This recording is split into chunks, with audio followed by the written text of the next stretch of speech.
નમસ્કાર ખેડૂત મિત્રો, આજે આપણે અમરેલી જિલ્લાના સાવરકુંડલા તાલુકાના વંડા ગામે આ પરેશભાઈ પાચાણી કે જેમનું ગામની અંદર રોડ ટચ ગામની અંદર જેસર રોડે આજે સુપરબંટી કપાસ વાવ્યો છે ખેડૂત મિત્રો બિન પિયતમાં. જે તમે જોઈ શકો છો એમની હાઈટ, એમની ગ્રીનરી, એમાં જે ફાલ લેવાની તાકાત, એમાં ઝીંડવા લેવાની તાકાત, એની સિરીઝ, અને એ સિરીઝમાં તમે ઝીંડવા લાગ્યા છે.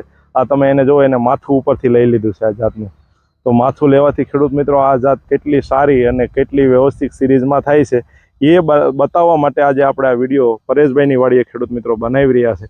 આજની તારીખ છે ખેડૂત મિત્રો 21/10/2025, એટલે કે દિવાળી પછીનો જે પડતર દિવસ છે એ દિવસના દિવસે આપણે આ સુપરબંટી કપાસ રોડ ઉપર આપણે આ વિડીયો બનાવી રહ્યા છીએ. જો ખેડૂત મિત્રો એની સિરીઝ, એક સિરીઝમાં ઝીંડવા જોવો તમે ગણો, 1 2 3 4 5 6 7 8 9 છે એક જ સિરીઝમાં. જોવો તમે ઉપરની બધી સિરીઝ જોવો તમે. તો આ છે આપણું એશિયન એગ્રી